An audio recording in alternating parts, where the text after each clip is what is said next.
Come, let's take a walk. I've got some things to tell you. You didn't choose your face. You didn't choose the language that wraps around your thoughts like barbed wire. You didn't choose the soil under your feet or the ghosts in your bloodline. But they told you that you could be anything. They sold you the greatest con of the modern age. That you're a blank slate. That you're an individual. That your life is a canvas and you're the artist. Bullshit. Let me tell you what you actually are. You are a biological consequence. Before you took your first breath, before you had a single thought, before you made a single choice, 90% of who you are was already written, locked in, done. Your genetic script was handed down through a chain of ancestors who survived plagues, wars, famines, and migrations.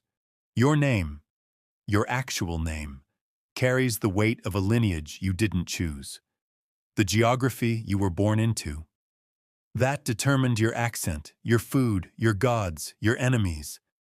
You were born into a slot, a role, a clan structure that's 10,000 years old and doesn't give a damn about your LinkedIn profile. And here's the kicker.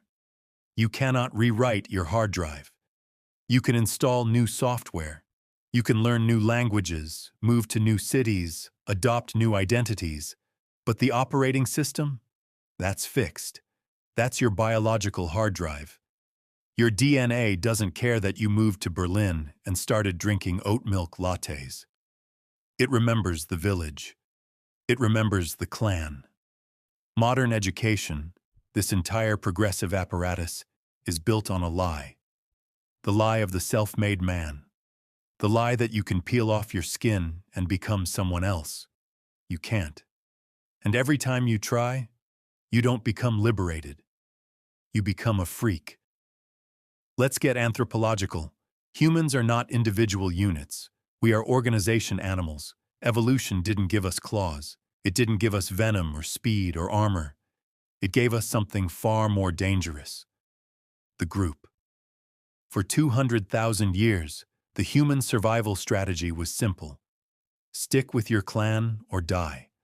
The lone wolf, dead in 3 days. The rugged individualist, eaten by predators or starved before he figured out how to hunt alone. We didn't evolve to be individuals. We evolved to be nodes in a network.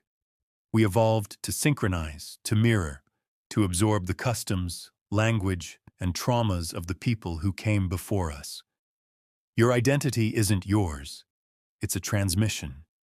It's your grandfather's shame, your mother's resilience, your uncle's jokes, your cousin's paranoia. You are a walking archive of a clan that stretches back into the fog of prehistory. But modernity demands that you betray this. It tells you, leave the village, kill your accent, forget your roots, become cosmopolitan, become nobody. This is what I call the core versus periphery split. Your core is everything you were born into. Your family, your local dialect, your grandmother's kitchen, the mosque or church or temple where your ancestors prayed, the soil, the dead. Your periphery is everything you're told to chase. The career, the status, the global citizenship, the sanitized, interchangeable identity of the modern professional class. And here's the tragedy. Modern education teaches children to burn their core to fuel their periphery. They tell the kid from the suburb, your father's grocery store is a dead end. Your accent is backwards. Go to London, go to New York, become modern. And the kid goes, and he becomes a simulation, a ghost in a suit. Let's talk about what happens when you try to override your biological hard drive. Let's talk about the freak show. You've seen them, the modern individuals who look like they've been assembled from a corporate diversity brochure, the ones who speak in TED Talk cadences, the ones who perform their identity like a product launch. They're awkward. They move through the world like poorly programmed NPCs, reciting scripts they downloaded from Instagram infographics. Here's the test. Take a 40-year-old professor, PhD, published, global citizen, speaks 3 languages, lives in Berlin or London or New York. Now drop him into a traditional wedding in his hometown. What happens? He sinks. His DNA takes over. The accent he spent 20 years killing. It comes roaring back. The social rhythms he thought he'd transcended. They kick in like muscle memory. He knows when to dance, when to bow, when to shut up, when to drink. He doesn't think about it. His body knows. Because the clan isn't something you escape. It's something you carry. It's in your posture, your humor, your shame, your rage.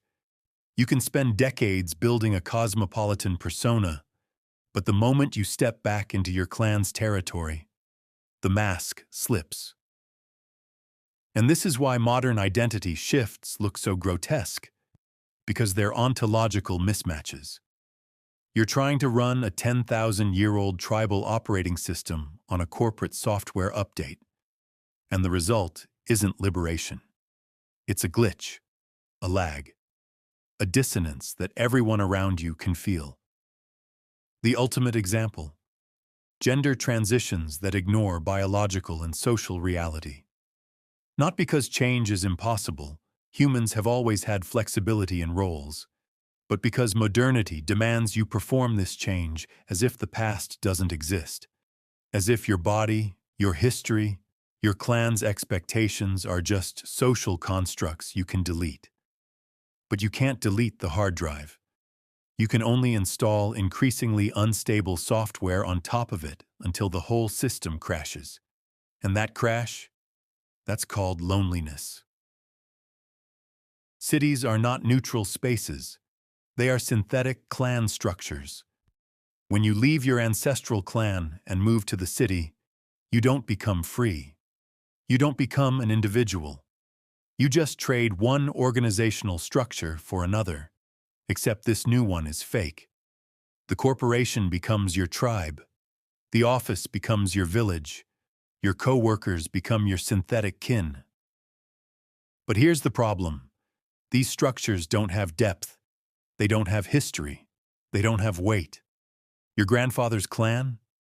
That had 300 years of shared trauma, shared victories, shared blood. That had ritual. That had meaning encoded into every gesture. Your corporate team-building retreat? That has trust falls and catered lunch. And your brain knows the difference. Evolution built you for the first structure, for lifelong bonds forged in survival, for kinship networks that would avenge your death and raise your children. The corporate structure? That's temporary, transactional. The moment you stop producing value, you're gone, and everyone knows it. So you float through these synthetic clans, the company, the gym, the dating app, trying to build connection in spaces designed for extraction. And you wonder why you're so fucking lonely. Because loneliness isn't just emotional pain, it's biological degradation. Studies show that chronic loneliness literally shrinks your brain. It triggers the same stress responses as physical danger. Your immune system breaks down. Your cognition declines. Why? Because your body is screaming, "You're alone. You've been expelled from the clan. You're going to die." And it's right. The modern individual has 2 paths when they fully detach from their clan. Path 1 is the romanticized ghost, the lone cowboy, the wanderer, the free spirit who's actually just running from depth. Path 2 is the serial killer, the psychopath, the person so detached from human connection that other people become objects. These aren't metaphors. These are the literal endpoints of extreme individualism. Because humans aren't wired for isolation. We're wired for belonging. And when you rip that away, you don't get freedom. You get insanity. So what's the answer? Do I want you to move back to your village and live exactly like your great-grandfather? No. That's not possible. Modernity is real. Technology is real. The global economy is real. But here's what I do want you to understand. You are not a blank slate. You are not an individual. You are a node in a 10,000-year-old network. And the healthiest, sanest version of you is the one that accepts this. Your accent isn't ignorance. It's you. Your father's grocery store isn't a failure. It's your foundation. The rituals that feel backwards, their depth, their connection to something older and more durable than your Instagram bio.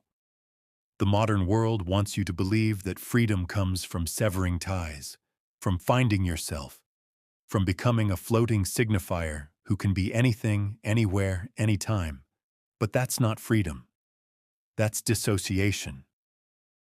Real freedom comes from knowing your place in the chain, from understanding that you're not the first or the last, from accepting that you carry the dead with you and that one day you'll be carried by the living. This doesn't mean you can't change. Humans have always adapted. Clans have always absorbed new members, new ideas, new technologies. But adaptation is not amputation. You don't have to cut off your roots to grow. You don't have to kill your core to expand your periphery. The sanest people I know are the ones who live in both worlds. They speak two languages, the language of their clan and the language of modernity. They honor their dead while building something new. They know where they come from, so they know where they're going. The rest? The ones who tried to rewrite their hard drive? They're wandering through life like ghosts, like simulations, like NPCs in a game they didn't agree to play. They're the freak show, and they're miserable. Here's the secret they don't want you to know. You were born into a prison, the clan prison. You didn't choose your name, your face, your trauma, your geography, and you will never escape it. But here's the darker secret. You don't need to, because the prison is also the fortress. It's the thing that keeps you from floating into the void. It's the thing that gives you gravity, identity, meaning. So stop trying to peel off your skin. Stop performing your identity like a product. Stop chasing the periphery while your core rots. The game was rigged from the start. But the only way to win is to stop pretending you're playing a different game. You are not an individual. You are a transmission. Act accordingly. So here's my question. Which one are you feeding right now? Your core or your periphery? Drop it in the comments. See you on another topic.